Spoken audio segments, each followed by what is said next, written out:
नमस्कार दोस्तों, कैसे हो आप सभी। तो मैं आशा करता हूं कि आप सभी स्वस्थ होंगे, अपना ध्यान रख रहे होंगे। तो टीम नर्सिंग क्लासेज आज आपके लिए एक बहुत ही शानदार एक नया कोर्स लेकर आ रहा है।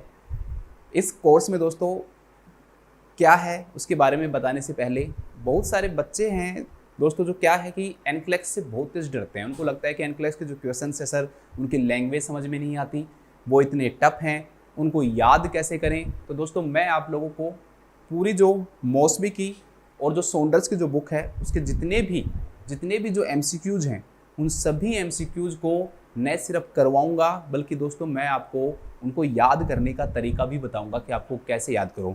जब मैं खुद स्टूडेंट था, मैंने पूरी जो मॉसबी की जो बुक है, सॉन्डर्स की बुक है, दोनों बुक पढ़ी हैं, बहुत अच्छे से पढ़ी थी। और जितने भी जो क्वेश्चंस थे उनको इतने अच्छे तरीके से याद किया था दोस्तों कि कोई भी क्वेश्चन है उसके देखते ही मैं आंसर बता देता था कि ये आंसर होगा। ठीक है, मैं चाहता हूँ कि आप भी ऐसे करो। और मैंने क्या क्या टेक्निक्स यूज़ की इसके लिए, मैंने किस तरीके से इनको याद किया, कैसे आप बुक को याद करोगे। अब मैं आपको बताता हूँ कि आपके साथ होता क्या होगा जब आप क्वेश्चंस पढ़ते होगे। सॉन्डर्स के क्वेश्चंस फिर भी एज कम्पेयर टू मॉसबी थोड़े सिंपल हैं, उनकी जो लैंग्वेज है वो थोड़ी ठीक है, लेकिन मॉसबी के जो क्वेश्चंस है ना, उनकी लैंग्वेज काफ़ी ज़्यादा टफ लैंग्वेज है। अब होता क्या है, आप जब भी मॉसबी की बुक उठाते होगे, उन क्वेश्चंस को सोल्व करने लगते होगे, तो पता क्या होता होगा, मैं बताता हूँ। आपने जैसे एक चैप्टर पढ़ा, कोई भी कार्डियोवैस्कुलर सिस्टम आपने पढ़ लिया, पूरा सिस्टम आपने पढ़ लिया, खत्म कर दिया। उसके बाद में दोस्तों आपने 5-7 दिन और कुछ पढ़ने लग गए और आपने दोबारा से देखा कि मैंने यार मॉसबी के कार्डियोवैस्कुलर सिस्टम के जितने भी जो क्वेश्चंस हैं दोस्तों, वो आप सोचते होगे कि मैं दोबारा से इसको करूं। तो आपको लगता होगा कि यार ये क्वेश्चन मैंने पढ़ भी लिया क्या। दोबारा से पढ़ते होगे तो ऐसा लगता होगा कि ये क्वेश्चन तो मैंने शायद पढ़ा भी नहीं, ये मैं इसको पढ़ चुका हूँ कि इन क्वेश्चंस को। आपको खुद को ऐसा लगता होगा। हाँ, कुछ कुछ क्वेश्चंस आपको याद होते होंगे, लेकिन आपको ऐसा लगता होगा कि जैसे ये क्वेश्चंस मैंने पढ़े ही नहीं है। तो ऐसा अगर आपके साथ हो रहा है तो भी आपको बिल्कुल भी डरने की ज़रूरत नहीं है। क्यों? क्योंकि दोस्तों ये सिर्फ आपके साथ नहीं हो रहा, ये सबके साथ होता है। ये जब मैं स्टूडेंट था, मैं पढ़ता था कि बुक एनक्लेक्स की बुक जब मैं पढ़ता था, मॉसबी के क्वेश्चंस में सोल्व करता था, मुझे भी ऐसा ही लगता था। तो इसके लिए क्या होता है कि आपको इन क्वेश्चंस के लिए आपको एक टेक्निक बताऊंगा, आपको कैसे याद करना है, आपको बार बार उन क्वेश्चंस को जो रिवाइज करने की जो तकनीक है, क्या किस प्रकार से आप उनको कम समय में। अब ऐसे तो है नहीं कि इसमें इतने सारे जो क्वेश्चंस है दोस्तों वो दिए हुए होते हैं, और इतना टाइम होता नहीं है कि आप एग्जाम से पहले पूरे के पूरे क्वेश्चंस को पढ़ो, उनकी लैंग्वेज को पढ़ो। आप अगर अच्छे से डिटेल में पढ़ो ना, तो आप मुश्किल से एक दिन के अंदर जब पढ़ने लगो तो 40-50 क्वेश्चन से ज़्यादा मॉसबी के क्वेश्चंस करना क्या हो जाता है, टफ हो जाता है, उनको याद करना भी साथ में। तो आप किस तरीके से उनको याद कर सकते हो, तो मैं आपको ये बताना चाहता हूँ। सबसे पहले तो आपके पास बुक होनी चाहिए। अगर आपके पास बुक नहीं भी है तो आप PDF डाउनलोड कर लो, या हो सके तो कोशिश करो दोस्तों बुक होनी ही चाहिए। मैं ये कहूँगा कि जो बच्चा अफोर्ड कर सकता है वो बुक को अफोर्ड कर ले, और अगर नहीं भी कर पा रहा है तो फिर आपको ये जितने भी जो क्वेश्चंस हैं, इन वीडियो को आपको बार बार देखना पड़ेगा, क्योंकि आपके पास क्वेश्चंस रहेंगे नहीं। सारे क्वेश्चन को एक साथ लिखना बहुत टफ हो जाएगा, क्योंकि पूरी बुक के अंदर लगभग 3000 क्वेश्चंस होंगे। तो 3000 क्वेश्चंस को सोल्व करना तो काफ़ी बड़ी बात हो जाएगी। तो बुक रहेगा तो उसमें क्या है कि जल्दी जल्दी आप उनको क्या कर सकते हो, मेरे साथ साथ पढ़ सकते हो। मैं आपको बिल्कुल बुक के अकॉर्डिंग पढ़ाऊंगा, जो सीक्वेंस है उसी सीक्वेंस में पढ़ाऊंगा, उन क्वेश्चंस की लैंग्वेज बताऊंगा।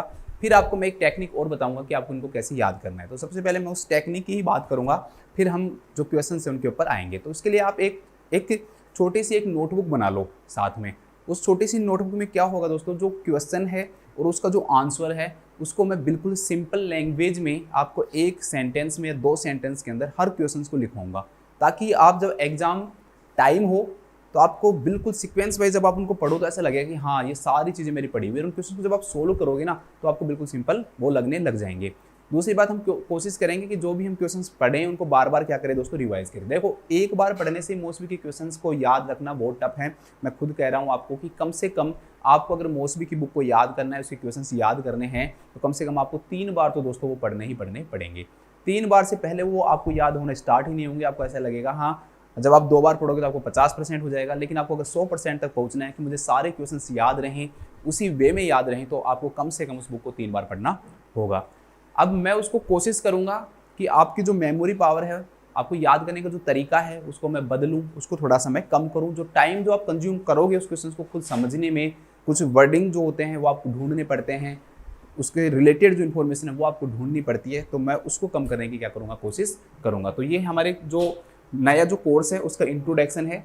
जो मैं आप लोगों को मैंने बताया है। अब मैं आपको बताऊंगा कि कैसे मैं आपको याद करवाऊंगा हर क्वेश्चन के साथ, कैसे मैं आपको, तो जो हर क्वेश्चन के साथ में जो चीज़ मैं आपको बताऊं दोस्तों, उसके लिए एक छोटी सी एक नोटबुक बना लो। आज नहीं है तो आज रफ में लिख लो, उसके बाद कल से आप एक नोटबुक खरीद के और उसमें एक सीक्वेंस वाइज लिखना, क्वेश्चन नंबर 1 लिख के ऐसे बिल्कुल क्वेश्चन वाइज आपको वो जो शॉर्ट फॉर्म है दोस्तों वो आपको बनानी है, जो मैं आपको बताऊंगा। तो हम शुरू करते हैं आज से, और किस प्रकार से हम पढ़ेंगे उनको हम देखते हैं।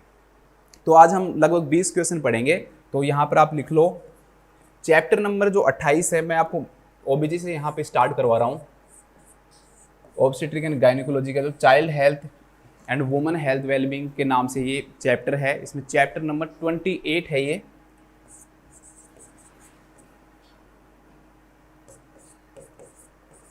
चैप्टर नंबर 28 जो क्वेश्चन है वहाँ से हम स्टार्ट करेंगे। लगभग पेज नंबर शायद 579 होगा, 579 नंबर पेज है जहाँ से मैं आप लोगों को जो क्वेश्चन है वो शुरू करूँगा। तो क्वेश्चन नंबर 1 पे आ जाओ आप, और मेरे साथ साथ इन क्वेश्चन को हम क्या करते हैं दोस्तों, सोल्व करते हैं। तो आते हैं, पहला जो क्वेश्चन इसमें दे रखा है दोस्तों वो क्या दे रखा है कि ए वुमन अराइव्स। अब आपको देखो हाईलाइट करना आना चाहिए कि मेन चीज़ क्या है इस पूरे क्वेश्चन के अंदर, वो आपको हाईलाइट करना अगर आ गया, कि पूरे क्वेश्चन की लैंग्वेज को सिंपल बनाना अगर आपको आ गया ना, तो फिर क्वेश्चन को याद करना भी आपके लिए क्या रह जाएगा, बहुत सिंपल हो जाएगा।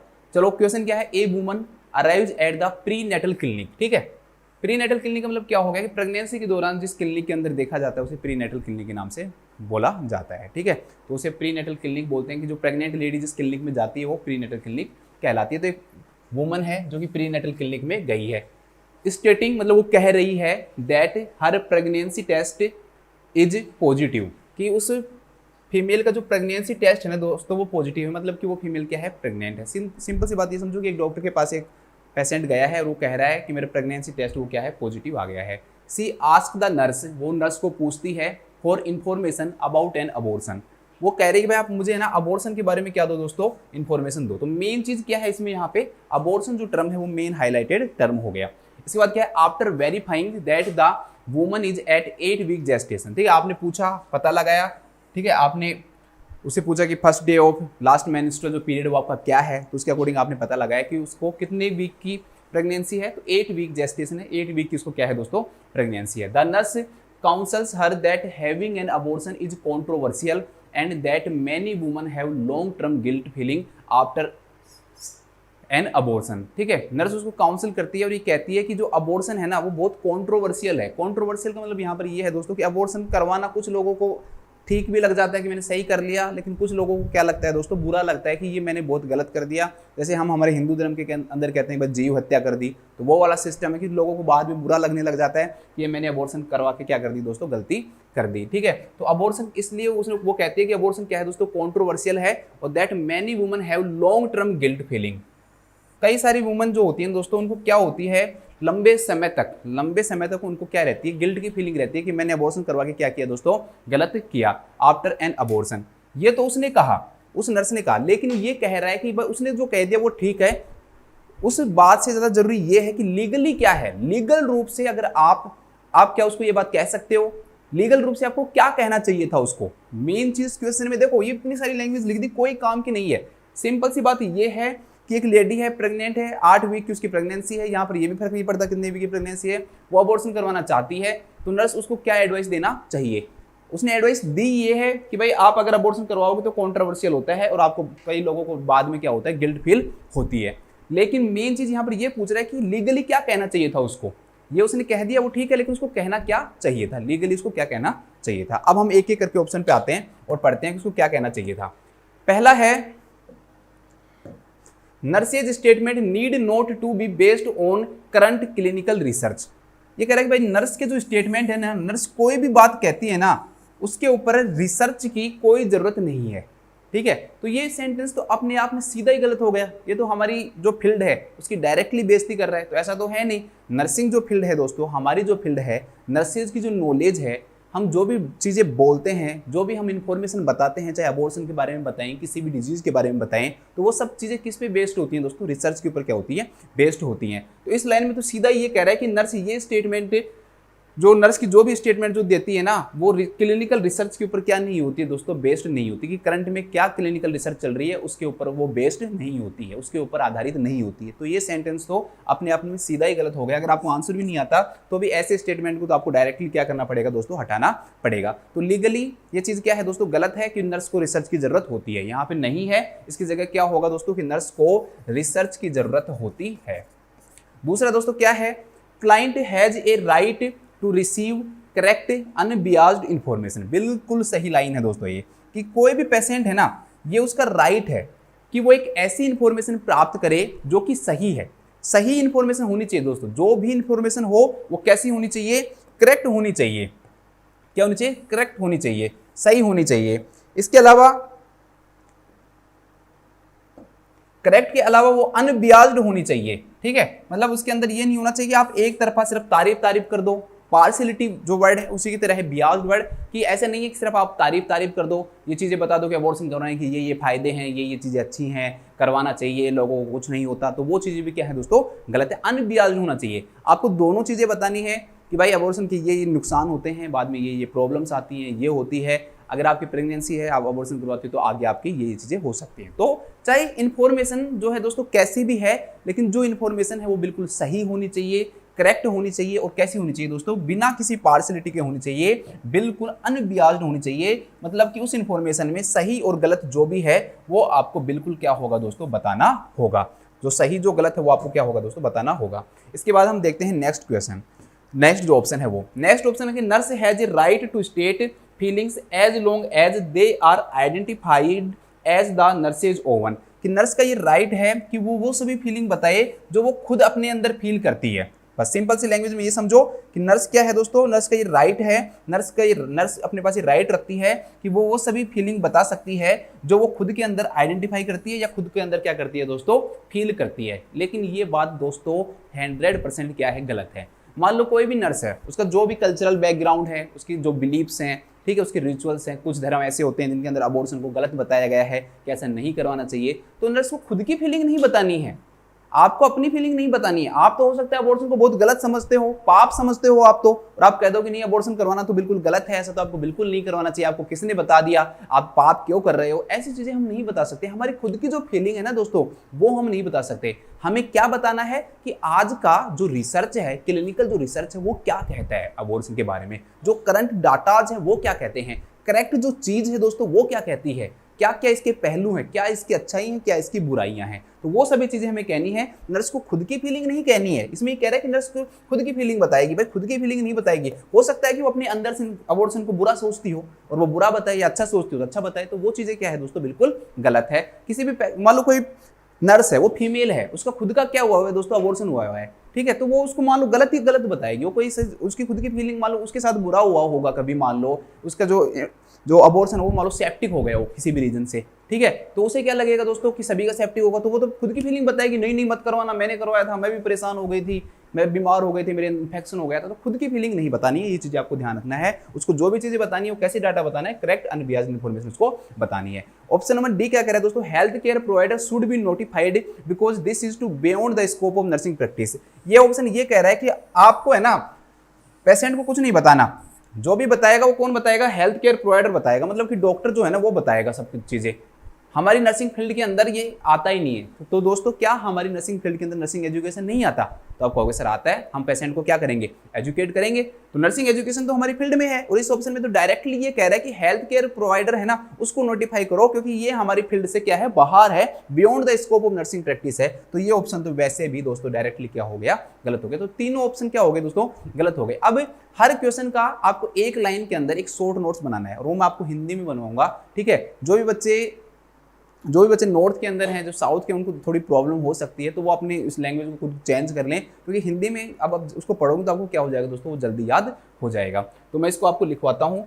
ये मैंने खुद ने भी बनाया था, मैंने एक पूरी नोटबुक बनाई थी जब मैं खुद पढ़ता था। और जब रिवाइज करते हैं ना, आप क्वेश्चन को रिवाइज करने बैठोगे ना, मोस्टली बहुत टाइम कंज्यूम होगा, लेकिन इन नोट्स को जब आप रिवाइज करोगे तो आपको ऐसा लगेगा कि सर इतना सिंपल हो गया ये तो, कि इसकी कोई बात ही नहीं, इससे ज़्यादा सिंपल कोई बुक हो ही नहीं सकती है। तो इसमें लिखोगे, क्या लिखोगे दोस्तों, इसमें ये लिखोगे आप कि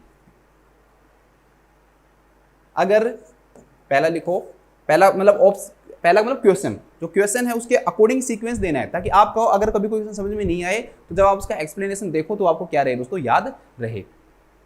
या आप कहोगे तो मैं इंग्लिश में लिखा दूंगा, अगर कोई पेशेंट, इफ एनी पेशेंट, साथ में इंग्लिश वाले वैसे लिख लो, अगर कोई पेशेंट, अगर कोई मरीज या पेशेंट, अगर कोई मरीज नर्स से अबॉर्शन के बारे में पूछता है, if any patient ask the nurse about abortion, abortion के बारे में पूछता है,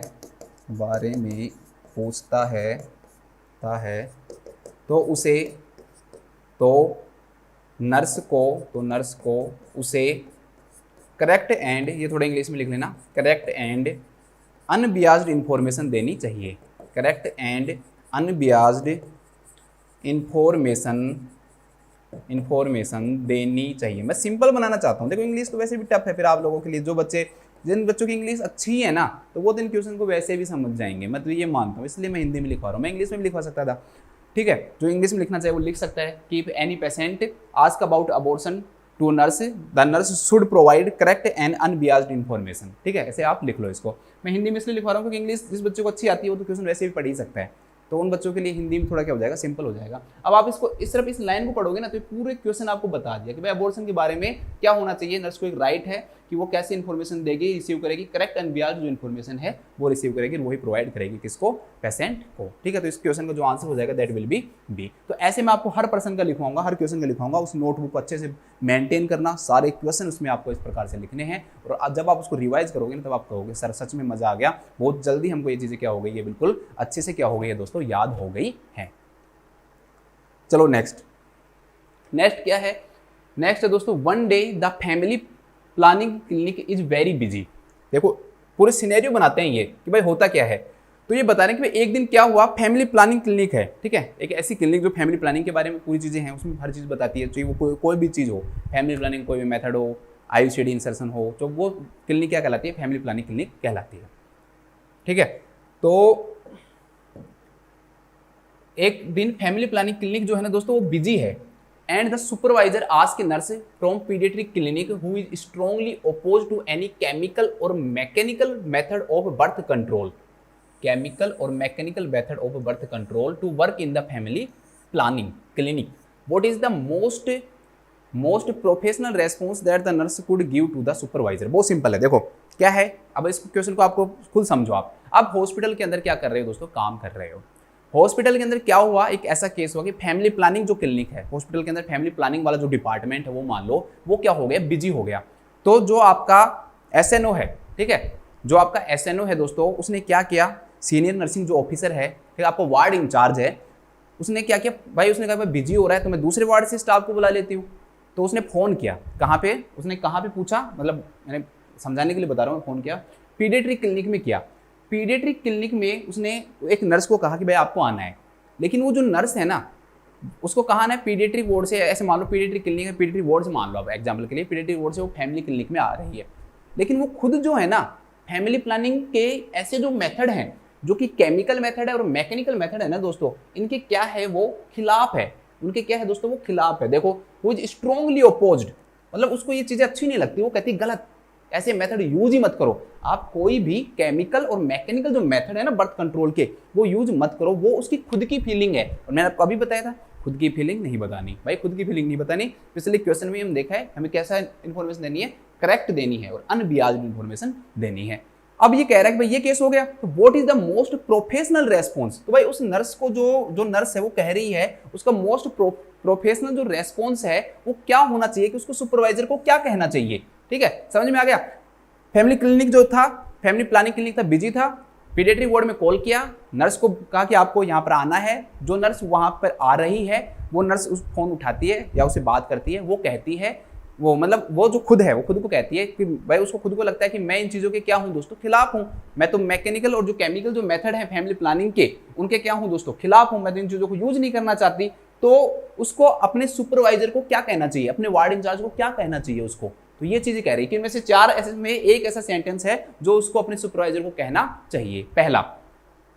पहला जो ऑप्शन है दोस्तों वो क्या है, I will go but it is against my belief, I will go but it is against my belief, कि मैं जाऊंगी लेकिन ये मेरी जो मेरी बिलीफ्स हैं, मेरा विश्वास है, उसके क्या है दोस्तों, खिलाफ है। अब एक बात बताओ, कोई भी आदमी जिसकी जो बिलीफ्स जो है ना दोस्तों, वो स्ट्रोंगली ओपोज्ड है, क्या है, स्ट्रोंगली ओपोज्ड है, बिल्कुल वो आदमी क्या है, उसके सख्त खिलाफ है।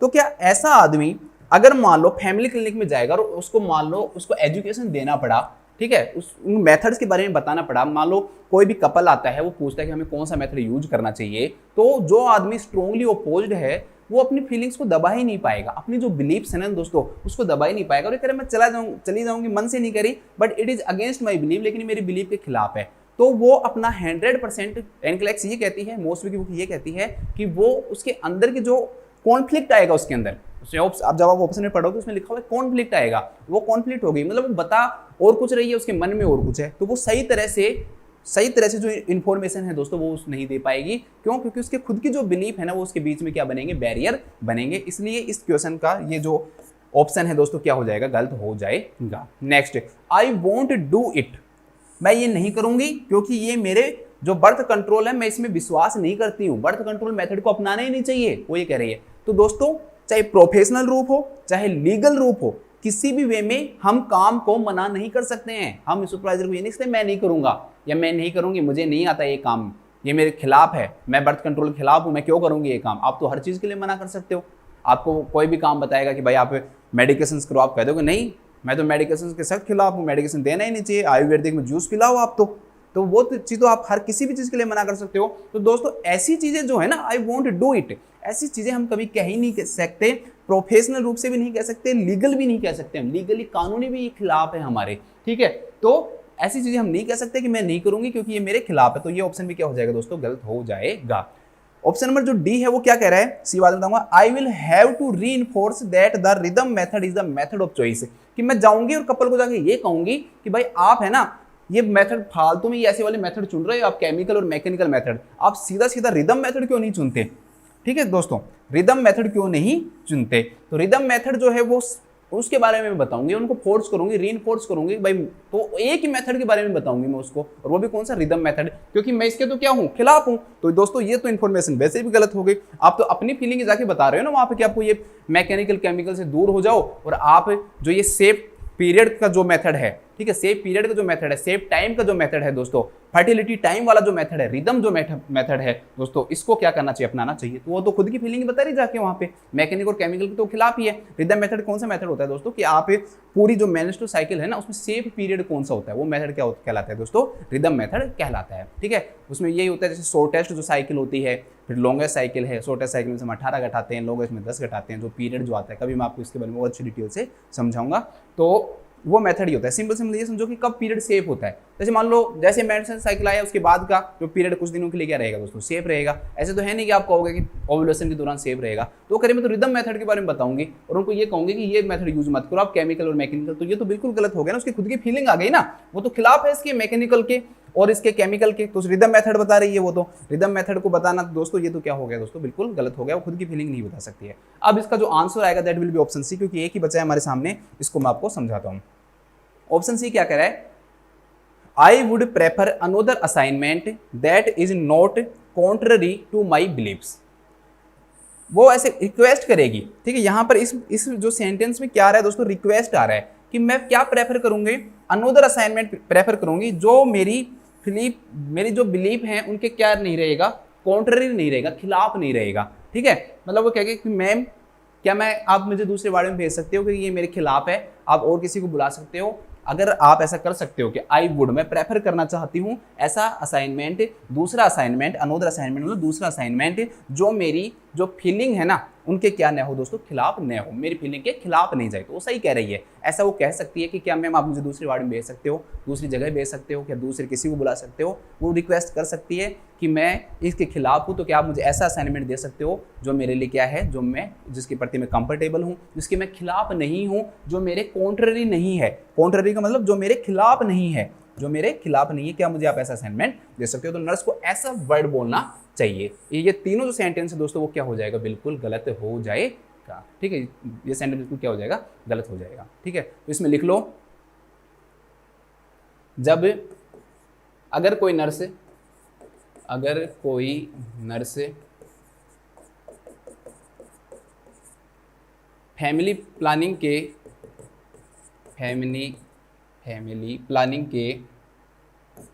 किसी भी मेथड लिख लो आप, डायरेक्ट ऐसे लिख लो ना, ऐसे मत लिखो कि भाई मैकेनिकल ये प्लानिंग के किसी मेथड के खिलाफ हो, मैं इस सेंटेंस, इस क्वेश्चन को ही लिखवा रहा हूँ मैं, ऐसे नहीं लिखवा रहा कि मैं आपको कोई स्टेटमेंट दे रहा हूँ, ठीक है। इसी सेंटेंस में से कुछ वर्ड निकाल के मैं यहाँ पे लिखा रहा हूँ।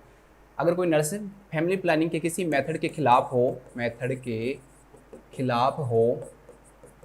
If any nurse is oppose of any method of family planning, ठीक है, जो इंग्लिश वाले वैसे लिख सकते हैं, किसी मेथड के खिलाफ हो तो उसे कहना चाहिए कि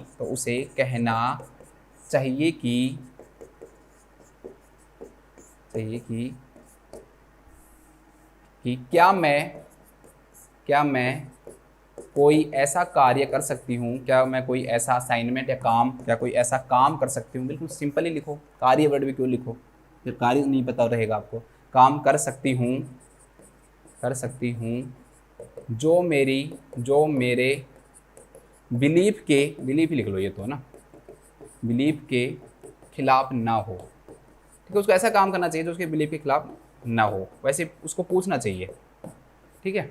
तो if any nurse is contrary और oppose to any method of family planning then she should say that I want to do that assignment that is not contrary to her belief, ठीक है। आप इसको इंग्लिश में से लिख सकते हो। तो इसको एक सेंटेंस में लिख लोगे, हमेशा के लिए याद हो जाएगा। चलो नेक्स्ट क्वेश्चन पे आते हैं। नेक्स्ट जो दोस्तों हमारे सामने क्वेश्चन है वो है the result of an amniocentesis performed at 16 week gestation reveals a foetus with Down syndrome. देखो किसी पेशेंट का दोस्तों एमनियोसेंटेसिस करवाया गया, ठीक है। एमनियोसेंटेसिस एक मेथड है जिसके द्वारा हम एमनियोटिक फ्लूइड को लेते हैं और उससे डायग्नोसिस बनाते हैं। उससे क्या बनाते हैं? डायग्नोसिस बनाते हैं।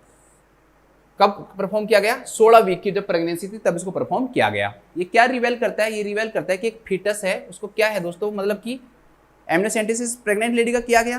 प्रेग्नेंट लेडी का जब एमनियोसेंटेसिस किया गया तो ये पाया गया जो उसके पेट के अंदर जो बच्चा है, जो फीटस है दोस्तों, जो उसके यूट्रस के अंदर, वो उसको क्या है दोस्तों? डाउन सिंड्रोम है। उसको क्या है? डाउन सिंड्रोम है, मतलब सिंड्रोम की कंडीशन है। The client elects to have the pregnancy terminated, मतलब कि जो पेशेंट है उसने ये मान लिया कि अब हम प्रेगनेंसी को क्या करवाना चाहते हैं? टर्मिनेट करना चाहते हैं, मतलब आगे इस प्रेगनेंसी को कंटिन्यू नहीं करना चाहते हैं। इस प्रेगनेंसी को हम आगे कंटिन्यू नहीं करना चाहते हैं। What should the nurse conclude about an abortion at this stage of the pregnancy? तो एक नर्स को है ना अबॉर्शन के बारे में इस स्टेज के ऊपर क्या मानना चाहिए, क्या कंक्लूड करना चाहिए, ठीक है। तो ये आपको बताना है कि इस स्टेज के ऊपर क्या करना चाहिए नर्स को।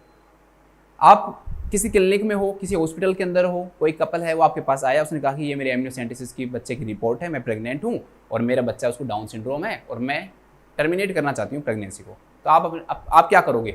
यही इसमें पूछ रहा है।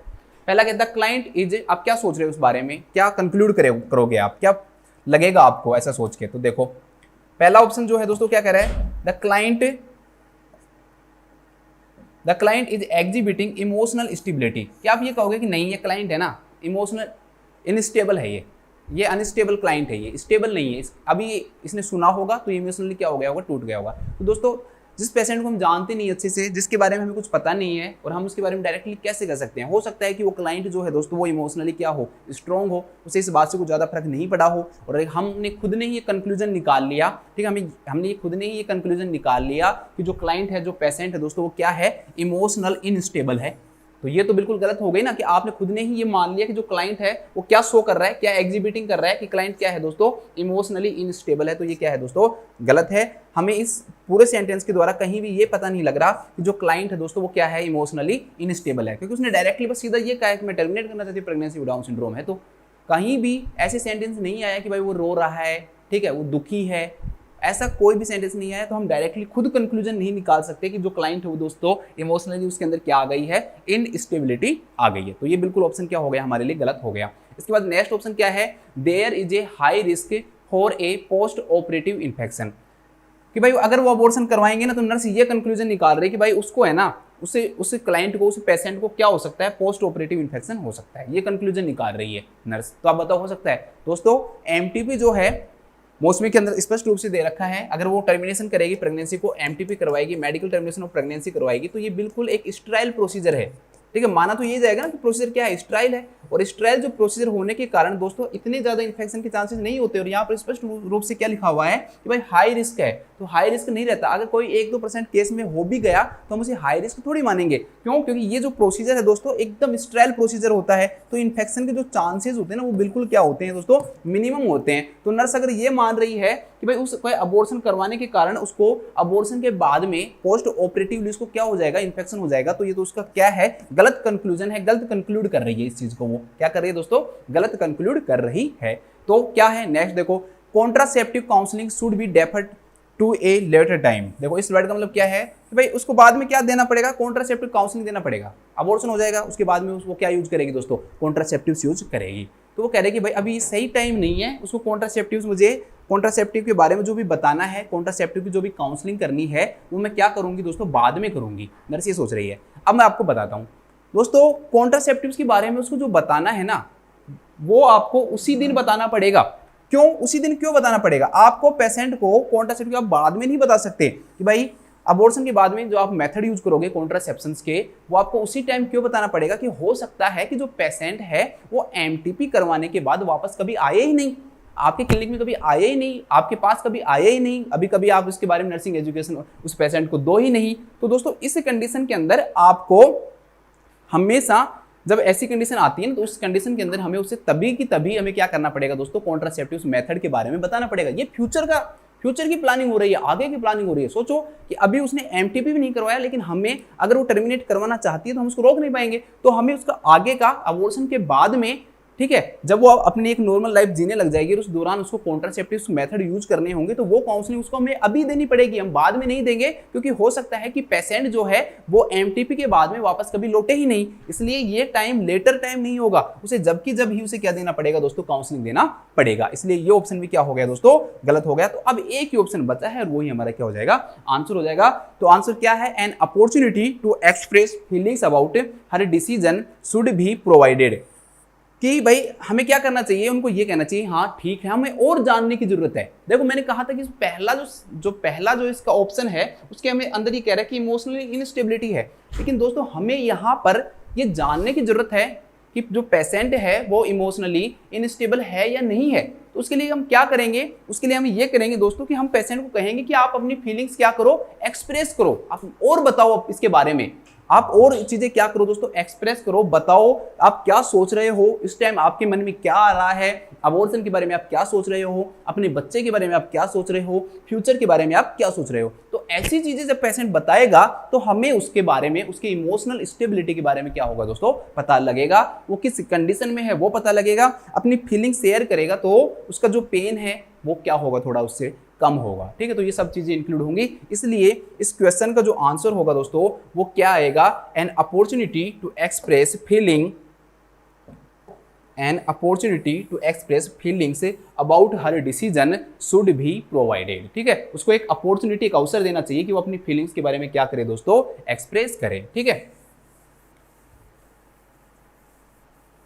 तो इसमें सिंपल सी लाइन लिख लो, बहुत बड़ा नहीं लिखेंगे, पूरा डाउन सिंड्रोम कुछ लिखने की जरूरत नहीं है, इसमें सीधा लिखो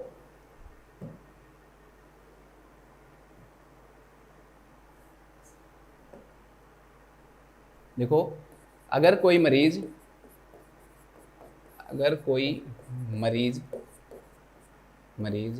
अपने बेबी की किसी, अपने फीटस लिखो, फीटस वुड बी बेटर, अपने फीटस की किसी बीमारी के कारण अबॉर्शन करवाना चाहता हो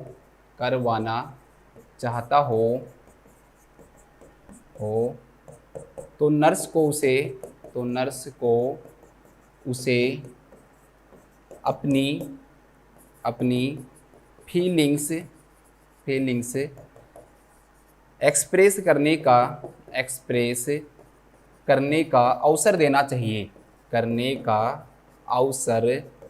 अवसर देना चाहिए। ठीक है, if any patient want to abort her child due to any disorder, then nurse should provide an opportunity to express feelings about her decision. ठीक है, ऐसे लिख लो। तो ये हो जाएगा। 3 क्वेश्चन हो गए, बिल्कुल अच्छे तरीके से कर लिए हमने, शायद 3 किए हैं अभी, लेकिन ये बहुत अच्छे से ऐसे अगर आप पढ़ लोगे ना तो मैं बता रहा हूँ आप ये कहोगे कि मुझे याद हो गया, मुझे दोबारा पढ़ने की जरूरत ही नहीं पड़ेगी। टाइम थोड़ा लगेगा आपको, लेकिन जितना टाइम आप खुद पढ़ोगे ना उसमें भी इतना ही टाइम लगेगा। एक दिन आप खुद पढ़ के देख लेना, खुद पढ़ोगे याद नहीं रहेगा, लेकिन जब एक टीचर बोलता है ना तो वो चीज़ें अपने आप याद होती है। जब हम सुनते हैं ना तो हमारी मेमोरी पावर है वो क्या होती है, थोड़ी ज़्यादा बढ़ जाती है ना। चलो नेक्स्ट क्वेश्चन देखते हैं। नेक्स्ट जो क्वेश्चन है दोस्तों क्या है, विच रिसर्च बेस्ड नॉलेज गाइड से nurse regarding the emotional factors of pregnancy. मैंने कहा था कि nursing education is based on research, मैंने आपको बताया रिसर्च, करंट रिसर्च बेस्ड होती है। तो दोस्तों देखो इनमें से ऐसी कौन सी रिसर्च बेस्ड नॉलेज है दोस्तों जो हमें ये बताती है कि प्रेगनेंसी के दौरान क्या इमोशनल फैक्टर रहता है। ठीक है, प्रेगनेंसी के दौरान जो प्रेग्नेंट जो लेडी है उसकी इमोशनल जो कंडीशन है ना दोस्तों वो क्या रहती है। बस सीधी सी बात आपको ये जानना है कि भाई रिसर्च क्या बताती है कि प्रेगनेंसी के दौरान जो पेशेंट है या फिर जो लेडी है उसकी क्या इमोशनल फीलिंग्स होती हैं। बस सिंपल वर्ड में इमोशनल फीलिंग्स मान लो आप। देखो इसमें कह रहा है कि भाई रिसर्च ने है ना ये साबित किया है, ऑप्शन नंबर ए है वो क्या कह रहा है कि अगर एक रिजेक्टेड प्रेगनेंसी है तो वो एक रिजेक्टेड इन्फेंट में रिजल्ट करेगी। मतलब कि कोई भी ऐसे मान लो एक एग्जाम्पल के लिए कि कोई भी कपल है वो प्रेगनेंसी करना नहीं चाहता था और वो गलती से क्या हो गई दोस्तों, प्रेग्नेंट हो गई और उसने प्रेगनेंसी को कंटिन्यू किया और बच्चे को डिलीवर किया। बच्चे को डिलीवर करने के बाद में तो जो बच्चा है ना उसको कभी भी वो जो मदर है ना वो प्यार नहीं करेगी, उसको भी वो क्या मानेगी दोस्तों, रिजेक्टेड मानेगी। ये क्या कहती है, रिसर्च कहती है। क्या ऐसा रिसर्च कहती है? तो ये बिल्कुल गलत है। दिस इज द कंप्लीटली और स्ट्रॉन्गली रॉन्ग। दोस्तों ऐसा होता है कि कई बार अनवांटेड प्रेगनेंसी है, रिजेक्टेड प्रेगनेंसी है, तो उसके बाद जो मदर है जब बेबी को डिलीवर कर देती है तो डिलीवर करने के बाद जो उसका जो बेबी है ना दोस्तों जब उसके पास आता है, उसके पास रहता है, उसके पास दूध पीता है, ठीक है, रूम इन में होता है, एक रूम में रहते हैं, दोनों पास रहते हैं, तो दोस्तों वो रिजेक्टेड जो प्रेगनेंसी है ना वो भी एक हेल्थी रिलेशनशिप में क्या हो जाती है, चेंज हो जाती है। क्योंकि माँ में और बच्चे का जो प्यार है ना वो बहुत क्या है दोस्तों, अलग है, वो बिल्कुल क्या है दोस्तों, डिफरेंट है। ठीक है, तो रिजेक्टेड जो प्रेगनेंसी है ना वो एक रिजेक्टेड इन्फेंट के अंदर रिजल्ट करेगी, ऐसा बिल्कुल क्या है दोस्तों, गलत है, ऐसा कुछ नहीं होता है। ठीक है, next, a mother love usually develops within the first week after birth. ये कह रहा है कि एक मदर जो है ना वो क्या करती है, जब बच्चे को जन्म दे देती है तो एक सप्ताह के, ये रिसर्च कह रही है, वो कह रहा है कि क्या रिसर्च ऐसा कह रही है कि एक मदर का जो प्यार है ना वो यूजुअली एक सप्ताह के अंदर अंदर, जन्म के एक सप्ताह के अंदर अंदर क्या हो जाता है, डेवलप हो जाता है। बच्चे में और मदर में जो प्यार है वो एक सप्ताह के अंदर क्या हो जाता है, डेवलप हो जाता है। बिल्कुल गलत है। ये टाइम दोस्तों वेरी करता है। ठीक है, क्या करता है, वेरी करता है, मतलब कि डिफरेंट होता है। कोई किसी का एक दिन में भी हो जाए, एक सप्ताह में भी हो जाए, 2 सप्ताह में भी हो जाए, 3 सप्ताह में भी हो जाए। ठीक है, तो ऐसा रिसर्च कहती है कि भाई ये टाइम है, ये क्या करता है, वेरी करता है, डिफरेंट होता है। हम कभी भी डायरेक्टली ये नहीं कह सकते कि भाई ये इतना टाइम होता है। तो ये बिल्कुल क्या है दोस्तों, गलत है। ये टाइम क्या करता है, सबके लिए क्या होता है दोस्तों, डिफरेंट होता है। तो ये डायरेक्टली कहीं नहीं लिखा हुआ कि फर्स्ट वीक होता है, सबके लिए क्या होता है, डिफरेंट होता है। Next option, an effective mother does not experience ambivalence and anxiety about mothering. कि एक अच्छी मदर जो होगी ना, इफेक्टिव मदर जो होगी, स्ट्रॉन्ग जो मदर होगी, वो कभी भी एम्बिवेलेंस और एंजाइटी फीलिंग नहीं करती। मदरिंग मतलब बच्चे को पालना। ठीक है, मदर जो है उसका जो काम है वो क्या हो गया, मदरिंग हो गया। ठीक है, तो मदरिंग के लिए कभी भी एक स्ट्रॉन्ग मदर कभी भी एम्बिवेलेंस और एंजाइटी फीलिंग नहीं करती है। अब इसको मैं समझाता हूँ, ये गलत है। एम्बिवेलेंस का मीनिंग क्या है? एम्बिवेलेंस का दोस्तों मीनिंग ये होता है कि एक ही चीज की एक ही समय पे 2 कॉन्ट्रा इंडिकेटरी फीलिंग होना क्या कहलाता है, एम्बिवेलेंस कहलाता है। अब कॉन्ट्रा इंडिकेटरी फीलिंग का मतलब क्या होगा दोस्तों, कि आपको, ठीक है, एक ही आदमी से एक ही टाइम पे गुस्सा भी हो और आपको प्यार भी आए, या आप उसे नफरत भी करने लग जाओ और प्यार भी करने लग जाओ, तो ये मदर के अंदर होता है। और ये चीजें क्या कौन कहता है दोस्तों, ये रिसर्च बेस्ड नॉलेज कहती है कि एक मदर को हमेशा अपने बच्चे के प्रति, और जब प्रेग्नेंट रहती है तो प्रेगनेंसी के प्रति क्या होती है दोस्तों, एम्बिवेलेंस होती है और एंजाइटी रहती है। अब कैसे होती है एम्बिवेलेंस, मैं समझाता हूँ। प्रेगनेंसी के दौरान एक मदर है वो क्या सोचती रहती है दोस्तों, हमेशा उसको ऐसा लगता है कि यार मैंने है ना, कभी कभी उसे क्या लगेगा कि मैं अभी है ना गलत टाइम पे प्रेग्नेंट हो गई, अभी मुझे प्रेग्नेंट नहीं होना चाहिए था, अभी तो मेरी एज ही क्या हुई है, मेरी एज बिल्कुल क्या है दोस्तों, कम है, पानी देना, तो मेरी एज जो है वो कम है, मुझे अभी नहीं करना चाहिए था। तो ये मैंने बिल्कुल क्या कर दिया, गलत किया है। कभी कभी उसको ऐसा लगेगा कि ये ठीक है, वो भी दे दो कैप भी, कभी कभी उसे ऐसा लगेगा कि ये क्या है, ठीक है मैंने सही किया, ऐसा करके मैंने क्या किया, सही किया। तो दो फीलिंग आ गई। कभी कभी उसे क्या लग रहा है कि नहीं करना चाहिए था अभी प्रेगनेंसी, कभी कभी नहीं नहीं यार लोगों के बच्चे नहीं हो रहे, इतने लेट होते हैं, कईयों के क्या वो इनफर्टिलिटी हो जाती है। तो दोस्तों वो दो फीलिंग हो गई। कभी उसने कहा कि हाँ मैंने सही किया, कभी मैंने क्या किया, गलत किया। तो ये क्या हो गई, दो फीलिंग, दो डिफरेंट फीलिंग हो गई ना, एक यस है एक में नो है। तो ये क्या कहलाएगा, एम्बिवेलेंस कहलाएगा। ऐसा ही उसको प्रेगनेंसी के बाद में, मतलब लेबर के बाद में भी होता है। कभी उसे अपने बच्चे पे गुस्सा आएगा कि इसको केयर करना बहुत टफ है, ये तो बदमाश है, ये दूध नहीं पीता, ये मेरे को सोने नहीं देता है, ये रोने लग जाता है। कभी कभी उसको अपने बच्चे पे प्यार आएगा, मैं तो अपने बच्चे के बिना जी नहीं सकती, मैं तो अपने बच्चे को बहुत सारा क्या करती हूँ दोस्तों, प्यार करती हूँ। तो ऐसा होता है। तो ये फीलिंग क्या कहलाती है, एम्बिवेलेंस। और अपने बच्चे को एंजाइटी भी उसे रहती है कि कहीं मेरा बच्चा अकेला तो नहीं होगा, मतलब थोड़ा भी अगर वो बाहर आ जाए रूम से भी मेरा बच्चा रो रहा होगा। तो एंजाइटी तो बिल्कुल क्या है दोस्तों, नॉर्मल। तो ये चीज रिसर्च कहती है। इस ऑप्शन में तो ये कह रहा है कि भाई नहीं होती है। देखो, डज नॉट एक्सपीरियंस, ठीक है। ये दोनों ऑप्शन तो वैसे ही एकदम बिल्कुल आंसर आपको वैसे ही पता लगना चाहिए कि इन दोनों में क्या है दोस्तों, एक आएगा। क्यों, क्योंकि ये और ये एक दूसरे के क्या हो गए, बिल्कुल खिलाफ हो गए। इसमें कह रहा है कि एम्बिवेलेंस और एंजाइटी कॉमन है, ये होता है, ठीक है। ये सब मदर के अंदर होता है, जो मदर है सबको ऐसा फीलिंग होता है, ठीक है। कभी अपने बच्चे को कहेगी बहुत अच्छा है, प्यार है, उसको प्यार करेगी खूब सारा, कभी कभी उस पर गुस्सा आएगा कि ये मुझे सोने नहीं देता है, मुझे ये करता है। जो मदर हैं, जो भी मदर हैं जो इस वीडियो को देख रही हैं, उनको ऐसा लग रहा होगा कि हाँ ये हमारे साथ भी होता है, ठीक है। तो मदर को क्या, फादर को भी हो जाता है ये तो एक फादर है वो भी कई बार ऐसे फील कर लेता है, अपने बच्चों पे प्यार भी आ जाएगा और उसको गुस्सा भी आता है, ठीक है। तो एम्बिवेलेंस और एंजाइटी जो है ना वो कॉमन है, ये रिसर्च कहती है, ये होता ही है, ठीक है, ये होता ही है। तो इस क्वेश्चन का आंसर हो जाएगा कि ambivalence and anxiety about mothering are common. तो इसमें एक सिंपल सी लाइन में लिखो, बिल्कुल सिंपल लैंग्वेज, ज़्यादा बड़ा सेंटेंस भी नहीं आएगा इसमें, तो इतना बड़ा कुछ लिखने की जरूरत नहीं है। लिखो, प्रेगनेंसी के दौरान, प्रेगनेंसी के दौरान और उसके बाद, दौरान और उसके बाद, और उसके बाद मदर को एम्बिवेलेंस, जिस बच्चे को समझ में नहीं आ रहा पोस्ट ब्रैकेट में लिख ले, एम्बिवेलेंस मतलब two contraindicatory feeling at the same time. Mother को एम्बिवेलेंस एंड एंजाइटी होना कॉमन है, एंजाइटी होना कॉमन है, ठीक है। During pregnancy and after the pregnancy ambivalence and anxiety are common for a mother, ठीक है। इंग्लिश वाले लिख लें। एक मिनट देना मुझे, पानी पी लेता हूँ।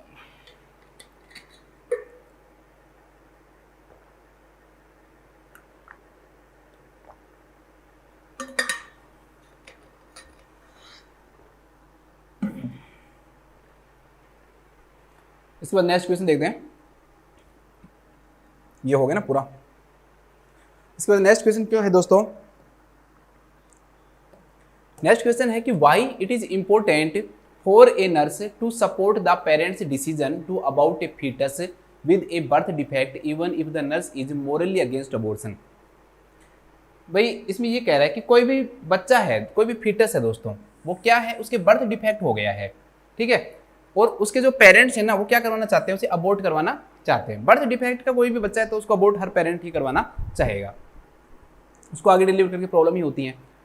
तो नर्स को क्या कर रहा है, nurse, what is important for nurse to support. Nurse क्या करेगी दोस्तों, एक डिसीजन लेगी कि मुझे इस पेरेंट्स को क्या करना चाहिए दोस्तों, सपोर्ट करना चाहिए। क्या करना चाहिए, सपोर्ट करना चाहिए। क्यों, क्योंकि ये अपने पेशेंट को, अपने बेबी को क्या करवाना चाहते हैं, अबॉर्ट करवाना चाहते हैं, चाहे वो चीज नर्स के मोरली अगेंस्ट हो। अब देखो मोरली का मतलब क्या हो गया, नर्स अबॉर्शन के चाहे खुद खिलाफ हो, खुद वो खिलाफ है, अबॉर्शन नहीं करवाना चाहिए, लेकिन इस दौरान जो पेरेंट्स जो है ना दोस्तों वो क्या करवाना चाहते हैं, अबॉर्शन करवाना चाहते हैं, ठीक है। तो जो नर्स है उसको सपोर्ट करना चाहिए या नहीं करना चाहिए, या सपोर्ट करने से क्या होगा, आपके सपोर्ट करने से क्या होगा। सिंपल सी लैंग्वेज में समझो। अब एक पेरेंट्स आपके पास आए, ठीक है, वो चाहते हैं कि भाई हम क्या करना चाहते हैं, अबॉर्शन करना चाहते हैं, हमारे बच्चे के क्या है, बर्थ डिफेक्ट है। मैं नर्स हूँ, मैं इसके खिलाफ तो हूँ, लेकिन मैं फिर भी उनको क्या करूंगी, सपोर्ट करूंगी, क्योंकि बच्चे को बर्थ डिफेक्ट है, ऐसे बच्चे को डिलीवर करके कोई फायदा है नहीं। तो सपोर्ट करने से क्या होगा, ये क्वेश्चन में ये कह रहा है ये, ठीक है, कि ये जरूरी क्यों है, सपोर्ट करना जरूरी क्यों है, why is it important for a nurse to support the parents, ठीक है, ये जरूरी क्यों है। तो देखो ऑप्शन फर्स्ट जो है दोस्तों वो क्या कह रहा है कि supporting them will eliminate feeling of guilt. कि अगर एक नर्स उन पेरेंट्स को इस चीज़ के लिए सपोर्ट करेगी कि भाई अबॉर्शन आपके बच्चे को क्या है दोस्तों, बर्थ डिफेक्ट है और आप अबॉर्शन करवा रहे हो, ठीक है, तो ये आप उसकी फीलिंग को क्या कर देगा दोस्तों, एलिमिनेट कर देगा। बिल्कुल गलत है। एलिमिनेट करने का मतलब क्या होता है, पूर्णतः खत्म कर देना। मतलब मान लो कि उन्होंने अबॉर्शन करवा लिया, वो कोई भी मदर अगर प्रेग्नेंट होती है ना दोस्तों, और अगर वो अबॉर्शन करवाती है तो उसको गिल्ट होता ही होता है, उसको गिल्ट फील होगा ही होगा। आप कभी भी चाहे उनको कितना भी सपोर्ट कर लो, कंप्लीटली एलिमिनेट नहीं कर पाओगे। कंप्लीटली गिल्ट की जो फीलिंग जो उनके अंदर रहेगी ना, आप कितना भी उनको सपोर्ट कर लो, एक नर्स सपोर्ट करके भी उनकी इस गिल्ट की फीलिंग को एलिमिनेट नहीं कर सकती है। हाँ, कम कर सकती है। क्या कर सकती है दोस्तों, कम कर सकती है। यहां पर अगर ऐसे आता ना कि डिक्रीज, रिड्यूस, तो ये सही था, लेकिन यहां पर इन्होंने क्या लिख दिया, एलिमिनेट। तो एलिमिनेट तो बिल्कुल क्या हो गया दोस्तों, गलत हो गया। नेक्स्ट क्या है, the parents are legally responsible for the decision. ठीक है, क्या है कि जो पेरेंट्स जो हैं दोस्तों वो क्या है, लीगली रेस्पॉन्सिबल है इस डिसीजन के लिए। दोस्तों पेरेंट्स जो है ना वो लीगली डिसीजन के लिए क्या हो सकते हैं, हो सकता है कि वो लीगली इस रूप के रेस्पॉन्सिबल हो, लेकिन इसका नर्स इसका सपोर्ट देने से क्या फायदा हुआ। इस ऑप्शन में आप ये बताओ कि नर्स के सपोर्ट देने से, ऐसा तो है नहीं कि नर्स को सपोर्ट देना लीगली रूप से उनका राइट है कोई, कि भाई नर्स उनको सपोर्ट देगी, ये उनका लीगल राइट है, या फिर वो अबॉर्शन करवा रहे हैं और उसके लीगल राइट से उनके लीगल जो रेस्पॉन्सिबिलिटी है, मैं लीगली रेस्पॉन्सिबल हूँ, मैं अपने बच्चे को अबॉर्ट करवाना चाहूँ करवा सकता हूँ, ठीक है, एक मदर है वो अबॉर्ट करवाना चाहती है करवा सकती है, लेकिन नर्स के सपोर्ट देने से इस पर कोई फर्क पड़ रहा है क्या। तो ये इस चीज को क्या नहीं कर पा रहा है दोस्तों, चेंज नहीं कर पा रहा है। ठीक है, लीगली रेस्पॉन्सिबिलिटी इस डिसीजन को, जो सपोर्ट करने का डिसीजन है दोस्तों, उसको क्या नहीं कर सकता, चेंज नहीं कर सकता। लीगली है तो है, लेकिन नर्स के सपोर्ट करने से इससे कोई फर्क पड़ रहा है क्या, तो नहीं। लीगल डिसीजन को सपोर्ट करने से कोई चेंज नहीं हो रहा है।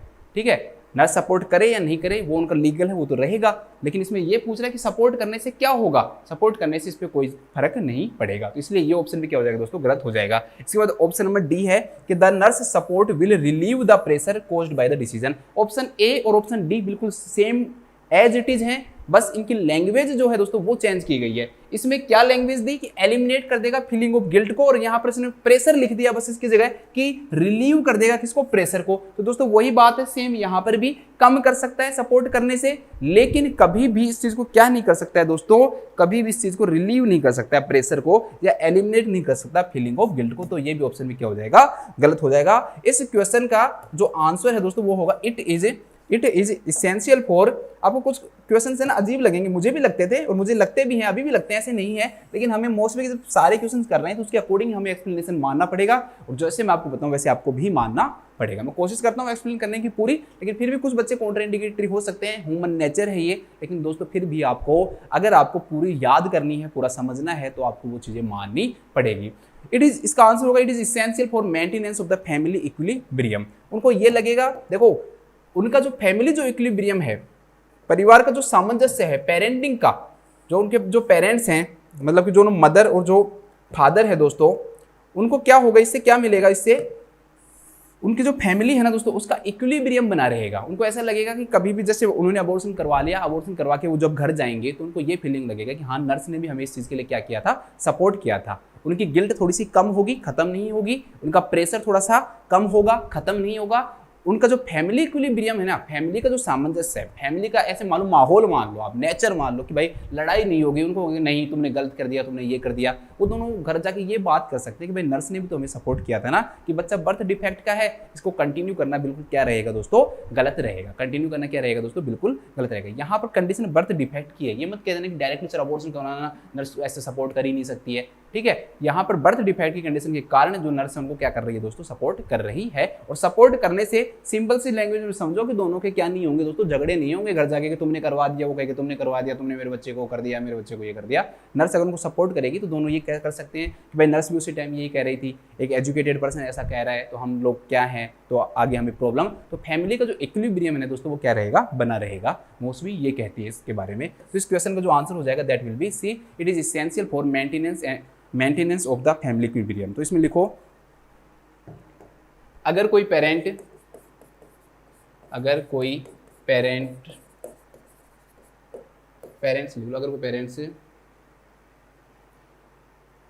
बर्थ डिफेक्ट के कारण, इसमें लिखना पड़ेगा हमें थोड़ा सा ना, इसमें बर्थ डिफेक्ट डालना पड़ेगा, बर्थ डिफेक्ट के कारण अबॉर्शन का डिसीजन लेते हैं, अबॉर्शन का डिसीजन लेते हैं,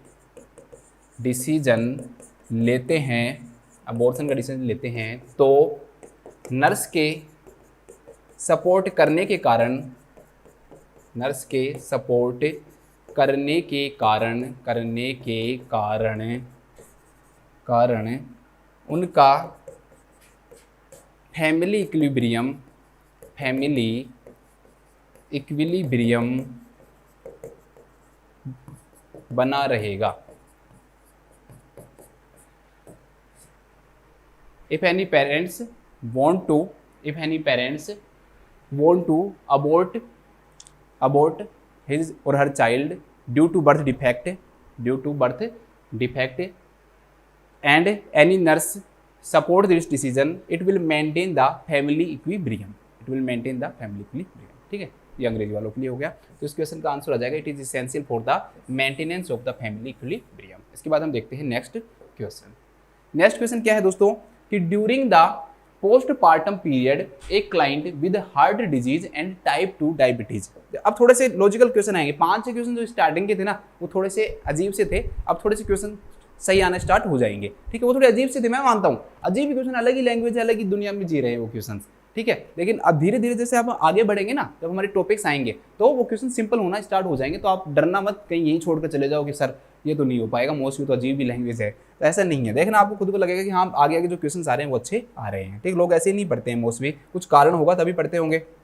देखो, ड्यूरिंग द पोस्टपार्टम पीरियड, पहली चीज कौन सा पीरियड है दोस्तों? पोस्टपार्टम पीरियड है, मतलब कि डिलीवरी के बाद का पीरियड है, 42 डेज का पीरियड कहलाता है। ये क्या है? With heart disease and type 2 diabetes. ठीक है दोस्तों, परप्यूरियम पीरियड में मान सकते हो आप।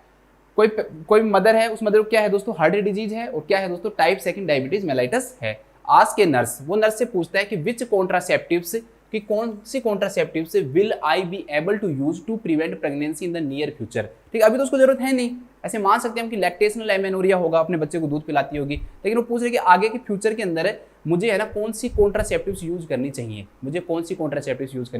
सिंपल सी बात है कि पेशेंट को हार्ट डिजीज और टाइप 2 डायबिटीज मेलाइटिस है, बस इतना याद रखना है। और वो ये पूछ रही है कि मुझे कौन सी कॉन्ट्रासेप्टिव्स आगे फ्यूचर में यूज करनी चाहिए। तो नर्स उसको क्या जवाब देगी, इसके बारे में हम बात करते हैं।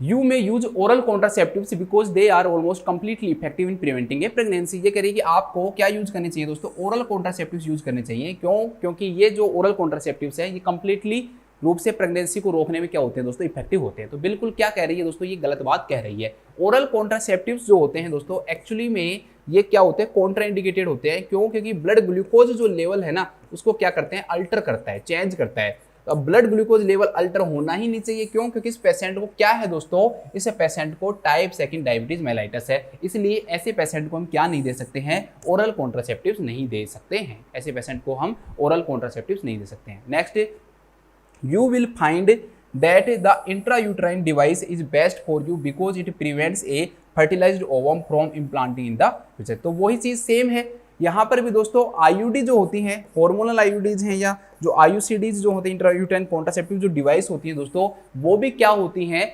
जो हार्ट डिजीज और टाइप 2 डायबिटीज के जो पेशेंट होते हैं दोस्तों, क्योंकि हार्मोनल जो लेवल है दोस्तों वो क्या कर देता है? चेंज कर देता है। प्रोजेस्टेरोन है, एस्ट्रोजन है, ये क्या करते हैं दोस्तों? हार्ट डिजीज में क्या करते हैं दोस्तों? एबनॉर्मलिटीज लाते हैं। क्या लाते हैं? एबनॉर्मलिटीज लाते हैं। एमआई के चांसेस को बढ़ाते हैं, मायोकार्डियल इन्फार्क्शन, हाइपरटेंशन को इंक्रीज करते हैं। इसके अलावा जो हाई डेंसिटी लाइपोप्रोटीन है उसको क्या करते हैं दोस्तों? कम करते हैं। ठीक है, इसलिए ऐसे पेशेंट के अंदर हम कभी भी आईयूसीडीज क्या नहीं करते हैं दोस्तों? यूज नहीं करते हैं। ठीक है, आईयूसीडीज क्या नहीं करते हैं? हम यूज नहीं करते। तो आईयूसीडी भी यूज नहीं किया जाएगा। तो आईयूसीडी भी हम यूज नहीं करते हैं। ओरल कॉन्ट्रासेप्टिव भी जो है वो भी यूज नहीं करते हैं। ठीक है, नेक्स्ट है दोस्तों, you do not need to worry about becoming pregnant in the near future because woman with your illness usually becomes infertile. ये तो सबसे गलत बात कह दी उसने, सीधे कह दी क्यों चिंता कर रही हो तुम? ये तो ऐसे कह दी कि तुम क्या चिंता कर रही हो, थोड़े दिनों बाद तो तुम वैसे इनफर्टाइल हो जाओगी, तुम्हारी तो बीमारी ऐसी है, तुम तो कुछ भी करो, तुम्हें जरूरत ही नहीं है कॉन्ट्रासेप्टिव की। तो ये तो इतनी गलत बात कह दी कि आपको कोई थप्पड़ भी मार सकता है। तो you do not need to worry about becoming pregnant, तुम्हें प्रेगनेंसी की चिंता करने की कोई जरूरत नहीं है, क्योंकि तुम्हारी जो बीमारी है ना, ऐसे लोग क्या हो जाते हैं दोस्तों? इनफर्टाइल हो जाते हैं। तो इससे बुरा सेंटेंस तो एक नर्स किसी को कह ही नहीं सकती, किसी मदर को। तो ये चीज़ तो बिल्कुल ही क्या हो गई दोस्तों? गलत हो गई। आप कभी भी एक मदर को आप ऐसे थोड़ी कह सकते हो, कभी भी आप एक मदर को ऐसे कह ही नहीं सकते हो क्या पहली बात तो होता ही नहीं है, मतलब सच सच होता तो चलो आप कह देते हो, लेकिन आप गलत बात कह रहे हो ऐसा, तो ये बिल्कुल क्या है, गलत है। ऐसा नहीं है कि हार्ट डिजीज के कारण या टाइप 2 डायबिटीज मेलाइटिस के कारण वो जो मदर है वो क्या हो जाएगी, इनफर्टाइल हो जाएगी, तो ये भी क्या हो गया दोस्तों, गलत हो गया। तो जो हमारा राइट आंसर हो जाएगा that will be you should use foam with a condom to prevent pregnancy because this is the safest method for woman with your illness. ठीक है, तो बैरियर जो मेथड होता है दोस्तों, barrier method is the best method for patient of diabetes mellitus and heart disease. ठीक है, ये लाइन लिखनी है इंग्लिश वालों को, हिंदी वालों को मैं लिखवाऊंगा। लिखो,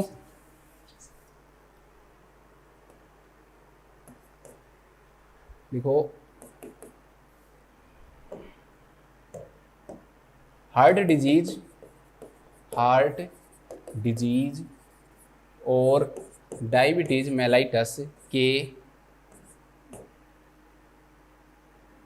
मदर लिख लो, पेशेंट लिख लो, चलो कि पेशेंट के लिए बैरियर मेथड, इसमें ये तो लिख रहा है, ये you should use foam with a condom. ठीक है, कॉन्डम को फोम के साथ यूज करना है, ये प्रेगनेंसी को रोकने के लिए सेफेस्ट मेथड है। ठीक है, तो पेशेंट के लिए बैरियर मेथड ब्रैकेट में कॉन्डम लिख लो, डायफ्राम भी लिख सकते हो, condom diaphragm, barrier method safest method होता है, सेफेस्ट मेथड होता है।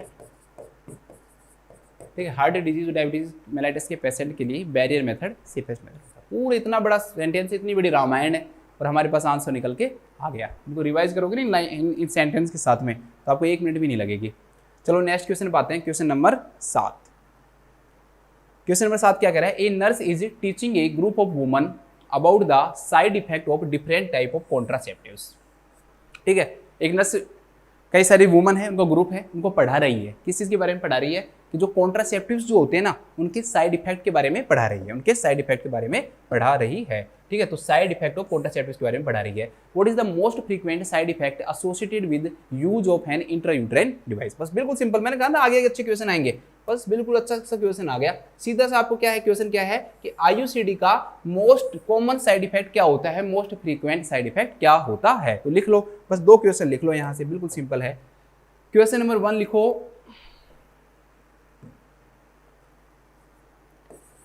अरे यार ये पेन मेरे थोड़े से कम ही समझ में आते हैं। क्वेश्चन नंबर 1 लिखो, most common side effect of IUCD.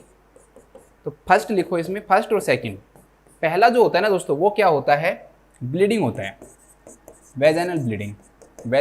ठीक है, वेजाइनल ब्लीडिंग लिख लो, वेजाइनल ब्लीडिंग। और दूसरा लिखो दोस्तों पेन, सेकंड क्या होता है दोस्तों, पेन होता है। ठीक है, तो 2 क्वेश्चन हो गए मोस्ट कॉमन में, पहला और दूसरा, एक ब्लीडिंग हो गया और एक क्या हो गया दोस्तों, पेन हो गया है, दूसरा क्या हो गया, पेन हो गया है। ठीक है, तो देखो इस क्वेश्चन में क्या दे रखा है ऑप्शन, पहला दे रखा है ट्यूबल प्रेगनेंसी। तो ट्यूबल प्रेगनेंसी मैंने इसमें कहीं लिखा है आपको, नहीं, और ट्यूबल प्रेगनेंसी तो बिल्कुल करता भी नहीं है ये। ठीक है, आईयूसीडी के कारण ट्यूबल प्रेगनेंसी होने के कोई चांसेस नहीं होते हैं। ए rapture of the uterus, insertion के दौरान यूट्रस का रैप्चर हो सकता है, it can be happen, but यहाँ पर क्वेश्चन में लिखा हुआ था मोस्ट फ्रीक्वेंट साइड इफेक्ट, और हमें मोस्ट फ्रीक्वेंट जानना है, और ये बहुत ही ज्यादा रेयर है, दिस इज रेयर। ये क्या है दोस्तों, रेयर है, तो ये बिल्कुल गलत हो गया। An expulsion of the device, देखो एक्सपल्सन ऑफ द डिवाइस है ना, this is the major problem of the आईयूसीडीज।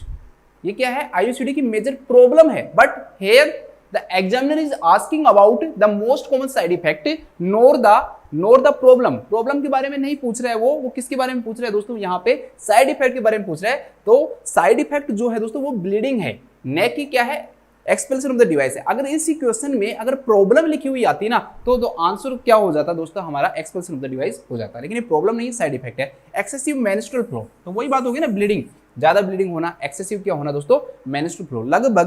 लगभग दोस्तों 1 से और 2 महीने के बीच में, 1 से 2 महीने तक क्या रहता है, पेशेंट को एक्सेसिव मेंस्ट्रुअल फ्लो क्या रहता है दोस्तों, बना हुआ रहता है। और लगभग 2 से और 3 महीने तक पेशेंट को क्या रहता है दोस्तों, पेन रहता है। 2 से 3 महीने तक क्या रहता है, पेन रहता है। तो दोनों चीज़ आपको याद रखनी है। तो एक्सपेल्सन ऑफ द डिवाइस नहीं आएगा, इसका आंसर जो आएगा वो ब्लीडिंग आएगा। ब्लीडिंग को अलग लैंग्वेज में इसमें लिख रखा है, तो आपको घबराने की जरूरत नहीं है। आपको सर आपने तो दूसरा बताया, वही है एक्सेसिव मेंस्ट्रुअल फ्लो।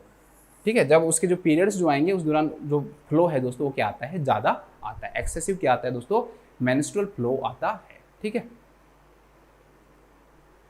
चलो नेक्स्ट, इसमें इसको लिखवा देता हूँ, एक लाइन में लिखना है, ये लिख लो, सिंपल से लिख लो। आईयूसीडी का most common side effect vaginal bleeding होता है, या और ब्रैकेट में लिख लेना एन एक्सेसिव मेंस्ट्रुअल फ्लो होता है, ठीक है। Most common side effect of IUCD is excessive menstrual flow और वैजाइनल ब्लीडिंग, ठीक है।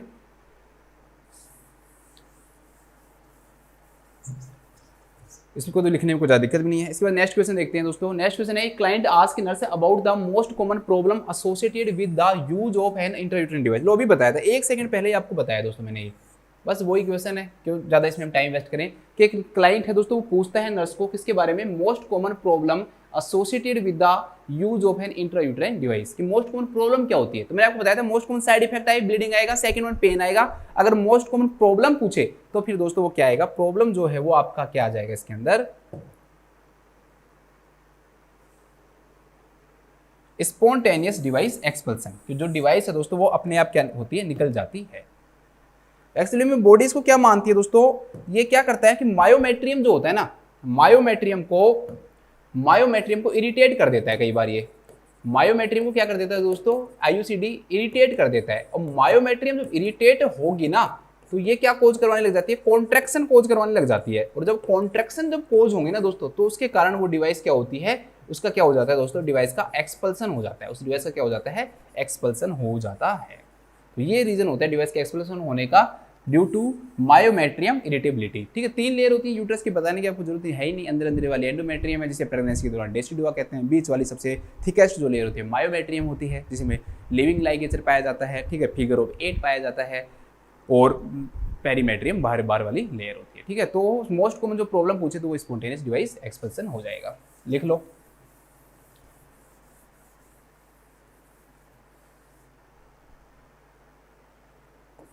आईयूसीडी की मोस्ट कॉमन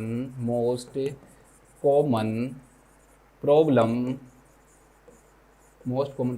स्पॉन्टेनियस डिवाइस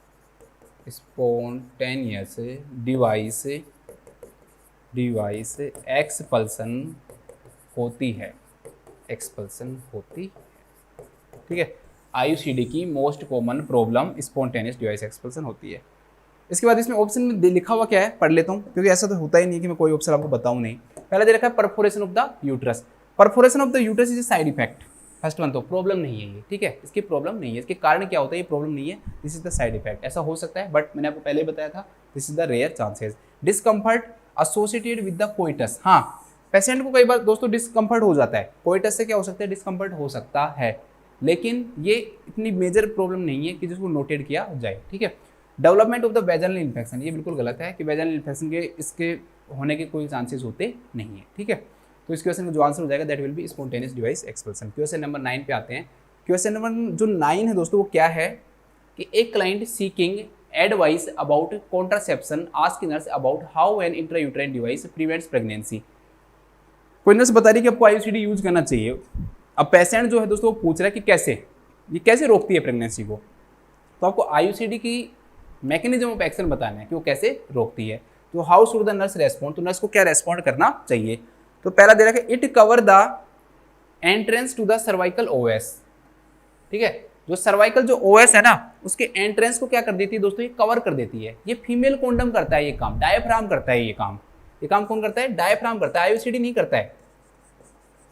ये काम कौन करता है, डायफ्राम करता है। ये कि एंट्रेंस ऑफ जो सर्वाइकल ओएस है उसको क्या कर देगा दोस्तों, डायफ्राम कवर कर देगा। तो जो स्पर्म है वो सर्वाइकल ओएस में अंदर क्या नहीं कर पाएगा दोस्तों, एंटर नहीं कर पाएगा। लेकिन यहाँ पर हमें ये डायफ्राम को तो पूछ नहीं रहा है, ठीक है। किसका बारे में पूछ रहा है ये, हमें आईयूडी के बारे में पूछ रहा है, आईयूसीडी के बारे में पूछ रहा है। तो ये बिल्कुल क्या हो जाएगा, गलत हो जाएगा। The opening to the fallopian tubes are blocked. तो आईयूसीडी कभी भी फैलोपियन ट्यूब की जो ओपनिंग जो होती है, फैलोपियन जो ट्यूब होती है दोस्तों 10 सेंटीमीटर की जो स्ट्रक्चर होती है, ठीक है, जिसको साल्पिंग्स भी बोलते हैं हम, तो उसको ब्लॉक कर देती है। तो आईयूसीडी ऐसा कोई भी काम नहीं करता है, ठीक है। तो ये ऐसा कोई काम नहीं करता है।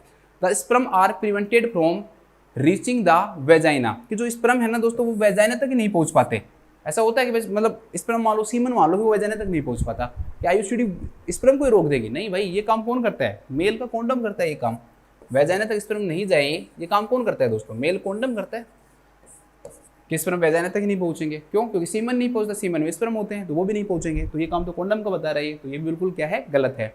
तो लास्ट जो ऑप्शन है वो क्या कह रहा है, it produce a spermicidal intrauterine environment. ठीक है, ये क्या करता है दोस्तों, आईयूसीडी एक स्पर्मिसाइडल एनवायरमेंट बनाता है, इंट्रायूट्राइन एनवायरमेंट बनाता है कि जो स्पर्म है उनको खत्म कर देता है। स्पर्म को क्या कर देता है दोस्तों, खत्म करने का क्या करता है दोस्तों, ये काम करता है। तो ये कैसा एनवायरमेंट क्रिएट करता है, स्पर्मिसाइडल इंट्रायूट्राइन जो एनवायरमेंट है उनको क्या करता है दोस्तों, खत्म करता है।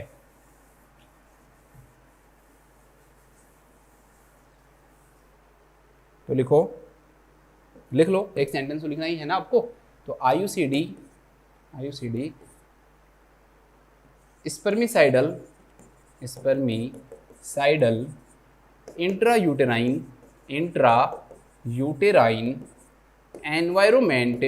एनवायरमेंट बनाकर काम करता है, बस simple C.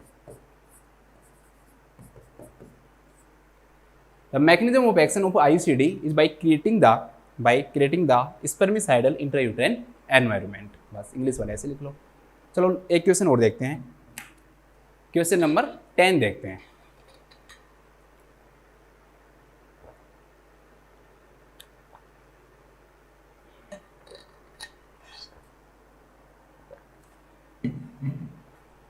This is a controversial question. ये क्वेश्चन एक कॉन्ट्रोवर्शियल क्वेश्चन है जो कि गलत भी है एक तरह से।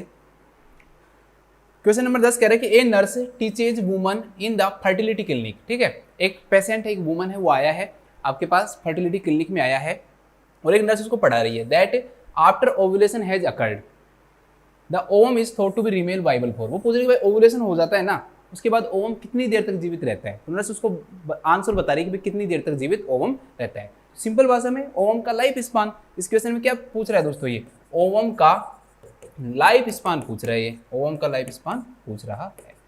तो दोस्तों डीसी दत्ता के अकॉर्डिंग ओवम का जो लाइफ स्पान है वो 12 से और 24 घंटे होता है, 12 to 24 आवर्स होता है। ठीक है, और जो स्पर्म है उसका 48 से और 72 घंटे होता है, 48 to 72 आवर्स होता है। लेकिन यहाँ पर थोड़ा सा सिनेरियो क्या हो जाता है, चेंज हो जाता है। क्यों, नहीं तो यहाँ पर 12 इसमें दे रखा है और 24 इसमें दे रखा है।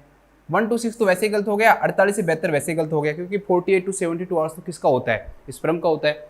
अब इस उन्होंने जो आंसर जो माना है ना दोस्तों, ये क्वेश्चन थोड़ा सा कॉन्ट्रोवर्शियल इसलिए ही है क्योंकि हम ऑप्शन में 12 से 24 मानते हैं, उस हिसाब से हम बेटर 12 से 18 को मानते हैं, क्योंकि 12 से 24 के बीच में 12 से 18 आ गया। लेकिन उन्होंने जो आंसर जो इसमें मान रखा है वो 24 से 36 मान रखा है। क्या मान रखा है, 24 से 36 मान रखा है। तो अगर कभी क्वेश्चन डायरेक्टली इसी लैंग्वेज में आए और सारे ऑप्शन भी ऐसे ही रहें तो आंसर फिर 24 से 36 ही करके आ जाना, क्योंकि आंसर वो यहीं से लेगा। लेकिन अगर कहीं भी क्वेश्चन आता है सिंपल लैंग्वेज में आता है कि life span of ovum is, तो हमेशा दोस्तों 12 से 24 ही मानना। इसलिए कह रहा हूँ कि इस क्वेश्चन को थोड़ा सा ध्यान से सुन लो, कॉन्ट्रोवर्शियल क्वेश्चन है। ओवम का लाइफ स्पान 12 से 24 घंटे ही होता है, लेकिन हो सकता है कि क्वेश्चन ऐसे के ऐसे दे दे, ऑप्शन भी चेंज नहीं करे। इसका मतलब होता है क्वेश्चन उसने यहीं से उठाया है और यहीं से उठाया है, तो आंसर भी यहीं से उठाएगा। तब फिर इसका आंसर आप जैसे उन्होंने मान रखा है 24 से 36 वो ही मान लेना। वैसे इसका सही आंसर यहाँ पर अगर ऑप्शन 12 से 24 होता तो वो बेस्ट आंसर होता, सबसे बढ़िया आंसर होता। लेकिन यहाँ पर हम आंसर जो क्वेश्चन है उसके अकॉर्डिंग 24 से 36 मानेंगे। ठीक है, तो बस इसमें तो कुछ लिखना भी नहीं है, लिख लो, ऐसे लिख लो। मैं बताता हूँ एक लैंग्वेज, एक लाइन काम चला दूंगा आपका मैं। लिखो, ओवम का लाइफ स्पान 12 से 24 आवर्स, ब्रैकेट में लिख लेना, अकॉर्डिंग टू मोसबी 24 से 36 होता है। ठीक है, बस ऐसे लिख लो ताकि आपको दोनों चीज़ें याद रहें कि वैसे एक्चुअल में 12 से 24 होता है, लेकिन मौसमी ने कितना दे रखा है दोस्तों, इसका 24 से 36 घंटे दे रखा है। तो ये आपके 10 क्वेश्चन थे। इसके बाद में हम नेक्स्ट क्वेश्चन पढ़ेंगे।